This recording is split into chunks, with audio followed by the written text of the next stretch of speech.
एक स्प्रिंग है, अभी नेचुरल लेंथ में है, एल नॉट इसकी लंबाई है, वो डायरेक्टली एम से कनेक्टेड है, सॉरी एम मास के ब्लॉक से कनेक्टेड है, ब्लॉक को बी नाम दे दिया, वो ए के ऊपर रखा हुआ है, ए और बी के बीच में फ्रिक्शन है, ए किसी स्मूथ ग्राउंड पे रखा है, यहाँ पे कोई फ्रिक्शन नहीं है, एक फोर्स लग रहा है डायरेक्टली जो कि ए पे लग रहा है, दोनों का मास एम है, यहाँ पे ए पे डायरेक्टली फोर्स लग रहा है, और यहाँ पे पूछ रहा है आपका, पहले सवाल पढ़ ही लेते हैं। Initially spring is in its natural length L naught, a force F slowly drags the bodies to a position where B start sliding over ए।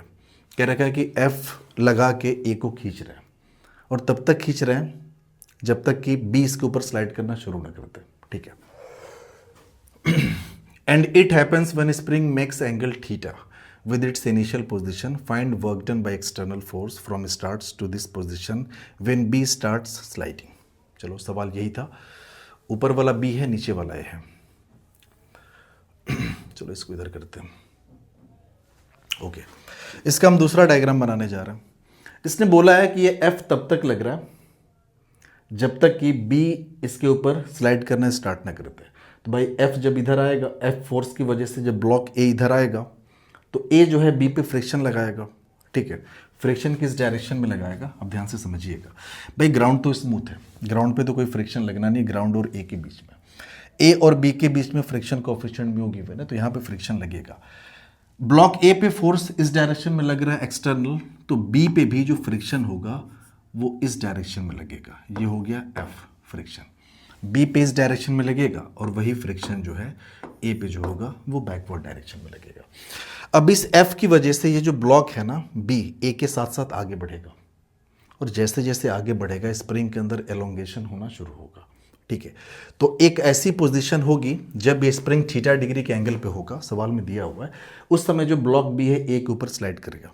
ठीक है, तो वो वाली सिचुएशन हम यहाँ पर रीड्रॉ कर दे रहे हैं। तो ये हुई हमारी स्प्रिंग की कुछ ये पोजीशन रही होगी, this one is our spring, और ये किससे कनेक्टेड है, ये ब्लॉक बी से कनेक्टेड है, ये हो गया हमारा ब्लॉक बी, और इसके नीचे रखा हुआ है हमारा ब्लॉक ए, ये हो गया ब्लॉक ए। ठीक है, और इस समय पे इस पर्टिकुलर इंस्टेंट ऑफ टाइम पे जो आपका एंगल, सॉरी स्प्रिंग का एंगल दिया हुआ है वर्टिकल के साथ, तो ये हमारी वर्टिकल हो गई, ये वर्टिकल के साथ ये जो है थीटा डिग्री के एंगल पे है। ठीक है, हमने मान लिया कि इस पर्टिकुलर इंस्टेंट पे जो स्प्रिंग के अंदर है वो एलोंगेशन है वो एक्स का है। अब ध्यान से समझिएगा, पहले तो फोर्सेस हम दिखाते हैं, फोर्स कौन कौन से लग रहे होंगे यहाँ पे। ठीक है, तो फोर्स में अब देखिए, इस पे एक फोर्स लग रहा होगा, इधर नॉर्मल रिएक्शन लग रहा होगा। ओके, दूसरा अगर x का एलोंगेशन हुआ है स्प्रिंग के अंदर, तो स्प्रिंग फोर्स लग रहा होगा एक इस डायरेक्शन में, और ये हो जाएगा k इंटू एक्स के बराबर। भाई x का एलोंगेशन है तो स्प्रिंग फोर्स लगेगा इस डायरेक्शन में। ठीक है ना, स्प्रिंग जो होगी इस एंड को के एक्स इधर खींचेगी, इस एंड को के एक्स इधर खींचेगी, ये एंगल थीटा है तो ये भी एंगल थीटा हो जाएगा। ठीक है ना, इस स्प्रिंग फोर्स के दो कंपोनेंट होंगे, एक तो होगा वर्टिकल डायरेक्शन में और एक होगा हॉरिजॉन्टली इस डायरेक्शन में। जो इधर वाला जो कंपोनेंट होगा ना, ये आपका हो जाएगा के एक्स साइन ऑफ थीटा, और जो ऊपर वाला कंपोनेंट होगा वो हो जाएगा के एक्स कॉस ऑफ थीटा। साथ ही साथ बी का जो मास है वो डाउनवर्ड डायरेक्शन में नीचे एक्ट हो रहा होगा, और बी पे इस डायरेक्शन में एक फ्रिक्शन लग रहा होगा। ठीक है ना, यही सारे फोर्सेस हैं, हमें ए से लेना देना ही नहीं है, बी को स्टडी करना है। ठीक है, अब वर्टिकल इक्विलिब्रियम है बी के पास, ऊपर जितना फोर्स होता है फोर्स नीचे, आप कह सकते हो। ठीक है ना, तो ऊपर की तरफ कौन कौन सा फोर्स है, एन है, प्लस स्प्रिंग फोर्स का एक कंपोनेंट है के एक्स कॉस ऑफ थीटा, ये हो जाएगा इसके वेट के बराबर एम जी के बराबर।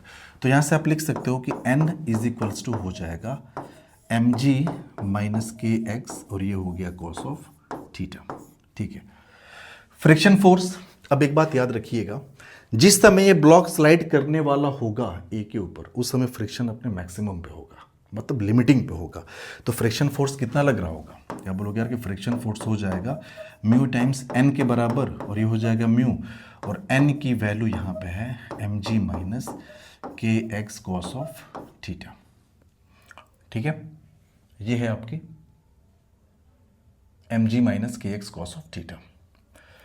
फिर से लिख दे रहे हैं, ये F R is equals to mu और ये M G minus K X cos of theta. ये फ्रिक्शन फोर्स निकल गया। ठीक है, इस ब्लॉक को स्लाइड कराने की कोशिश कौन कर रहा है? फ्रिक्शन कर रहा है। पीछे की तरफ इधर कौन फोर्स लग रहा है? तो आप बोलोगे यार कि के एक्स का एक कंपोनेंट के एक्स साइन थीटा वो इस डायरेक्शन में लग रहा है। जब फ्रिक्शन फोर्स के एक्स साइन थीटा के बराबर हो जाएगा उस समय स्लाइडिंग स्टार्ट हो जाएगी। ठीक है ना, तो आप लिखेंगे यहाँ पे बी स्टार्ट्स स्लाइडिंग व्हेन ये जो फोर्स है फ्रिक्शन फोर्स ये किसके बराबर हो जाए? के एक्स साइन ऑफ थीटा के बराबर हो जाए। फ्रिक्शन हमने कैलकुलेट किया है, उसको लिख दो म्यू, ये हो गया M G minus K X cos of theta is equals to ये हो गया K X sine of theta. ठीक है, इस ब्रैकेट को ज़रा ब्रेक करते हैं तो ये हो गया mu M G minus mu times ये हो गया K X cos of theta is equals to K X sine of theta. इस पूरे को इधर लेके चले आओ तो लेफ्ट में आपका बचा mu M G is equals to ये mu K X cos theta इधर आ गया, तो इधर के एक्स साइन थीटा पहले से था तो के एक्स हम कॉमन कर लेंगे तो यहाँ पे बचेगा साइन थीटा, ये इधर आके प्लस हो चुका है तो म्यू कॉस थीटा, ये आपका हो गया म्यू कॉस ऑफ थीटा। तो के एक्स यहाँ से आप निकालिए तो के एक्स इज इक्वल्स टू हो गया mu M G divided by ये हो गया साइन थीटा प्लस ये हो जाएगा म्यू कॉस ऑफ थीटा। ये के एक्स की वैल्यू हमने निकाली है। ठीक है, सवाल में हमें निकालना क्या है? सवाल हमें निकालना है total work done by external force. हाँ, find work done by external force from starts to this position, यानी कि यहाँ से लेकर और जब ये इस पर्टिकुलर पोजीशन पे है ये पूरा सिस्टम, जब बी स्लाइडिंग स्टार्ट करने वाला है तब तक work done by external force कितना था वो हमें कैलकुलेट करना है। ठीक है, आप इसको लगा ही दीजिए यहाँ पे एफ जो इस पे लग रहा था ए पे। अच्छा, अगर एलोंगेशन की हम आपसे बात करें कि बताओ एलोंगेशन कितने का हुआ है तो आप बता सकते हो कैसे? आप ध्यान से समझिएगा। ये यहाँ से यहाँ तक ये सवाल में दिया हुआ है आपका एल नॉट दिया है ना, स्प्रिंग की शुरू की पोजीशन यहाँ से यहाँ तक। अब ये जो दिख रहा है ना, ये इस समय जो स्प्रिंग की लंबाई है वो कितना हो जाएगा? तो आप देखिए इस राइट एंगल ट्राइंगल में अगर आप ध्यान से देखो इस राइट एंगल ट्राइंगल में तो आप लिख सकते हो cos of theta is equals to ये आपका हो जाएगा बेस आपका है L not upon hypotenuse. Hypotenuse मतलब स्प्रिंग की जो इस समय की लेंथ है और इस समय की लेंथ को हम मान लें एल।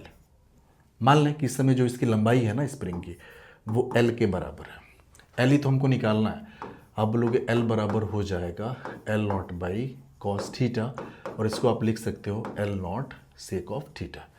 कहने का मतलब कि पहले लंबाई एल नॉट थी, अब जो लंबाई है वो हो चुकी है L not sake of theta. बढ़ के लंबाई इतनी हुई है तो कितनी बढ़ी है ये निकाल नहीं सकते क्या? आप बोलोगे ऑफ कोर्स निकाल सकते हैं।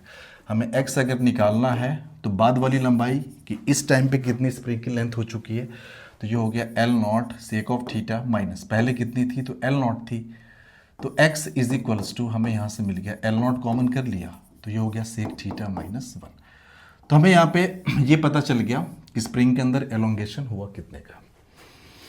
अच्छा बताओ टोटल वर्क डन गया कहाँ? वर्क डन गया कहाँ? इस पोजीशन से लेकर इस पोजीशन तक। तो पहले तो आप ये सोचो कि यहाँ से यहाँ तक एक्चुअल में हुआ क्या है। एक्सटर्नल फोर्स लगा एफ, इस एफ की वजह से ए और बी के बीच में भाई जैसे ही रिलेटिव स्लिपिंग स्टार्ट होगी ए चाहेगा स्लाइड करना तो ए बी पे फ्रिक्शन लगाएगा, बोलेगा यार तुम भी साथ में चलो बी पे, ठीक है, बी भी साथ साथ चलेगा। अब जैसे जैसे बी साथ साथ चलेगा तो ये जो सिस्टम है पूरा आगे बढ़ रहा है, मतलब स्प्रिंग एलोंगेट हो रही है। स्प्रिंग को एलोंगेट कौन करा रहा है? बी के मोशन की वजह से हो रहा है। बी का मोशन किस वजह से हो रहा है? तो फ्रिक्शन की वजह से हो रहा है। फ्रिक्शन किस वजह से डेवलप हुआ? तो एक्सटर्नल फोर्स की वजह से डेवलप हुआ। अगर एक्सटर्नल फोर्स आता ही नहीं तो क्या इन दोनों के बीच में कोई रिलेटिव स्लिपिंग की टेंडेंसी होती? नहीं होती। तो फिर फ्रिक्शन भी नहीं होता। जब फ्रिक्शन नहीं होता तो ये मूव नहीं करता इधर, जब मूव नहीं करता तो एलोंगेशन नहीं होता। यानी कि आप कह सकते हो कि जो एलोंगेशन एक्स का हुआ है उसके लिए जो जिम्मेदार है वो यही है एफ। अगर ये लगता ही नहीं, भले ए पे लगाए कोई दिक्कत नहीं, ए पे लगाए तभी तो ए के मूव करने की टेंडेंसी हुई और इसने बी पे फ्रिक्शन लगा दिया और उसी फ्रिक्शन की वजह से इसके अंदर एलोंगेशन आया है। आप बोलोगे यार कि वर्क डन बाई, ऐसे लिख सकते हो कि वर्क डन बाई जो एफ है ना, ये कहीं नहीं गया बल्कि स्प्रिंग को एलोंगेट करने में यूज हुआ है। और आपको पता है कि ये टोटल वर्क डन स्प्रिंग के अंदर पोटेंशियल एनर्जी बन के सेव हो गया होगा, क्योंकि स्प्रिंग के अंदर एक्स का एलोंगेशन आ चुका है। तो ये work done by F equals to हो जाएगा हाफ के एक्स स्क्वायर, यानी ये जो वर्क डन है ये स्टोर हो जाएगा in the form of potential energy in the spring, यहाँ से लेकर उस सिचुएशन के बीच पे जो भी वर्क डन हुआ है। तो ये work done W is equals to आ गया हाफ, इसको ऐसे लिख लो के इंटू एक्स, ठीक है। के इंटू एक्स की वैल्यू ऑलरेडी हम निकाल चुके हैं, mu M G upon sine theta plus mu cos theta. तो ये 1/2 के एक्स की value mu M G divide by ये है sine theta plus mu cos of theta, और एक्स की वैल्यू हम निकाल चुके हैं एल नॉट, और ये है sec theta minus 1। I think X की वैल्यू कितनी निकाले, हाँ L not sec theta minus 1, ये चीज़ है। तो बस यही आपका आंसर है, W इज इक्वल्स टू, ठीक है। तो इसको क्या ही कोई सिंप्लीफाई करके लिखे, this one is our final answer. अब इसके बाद ये सिंप्लीफाई होगा नहीं, अगर हो सकता है तो आप कर दीजिए, ठीक है। So work done by external force is equals to 1/2 mu M G L not sec theta minus 1 upon sine theta plus mu cos theta, ठीक है। तो आई होप ये सवाल आपको समझ में आया होगा, ठीक है। Thank you.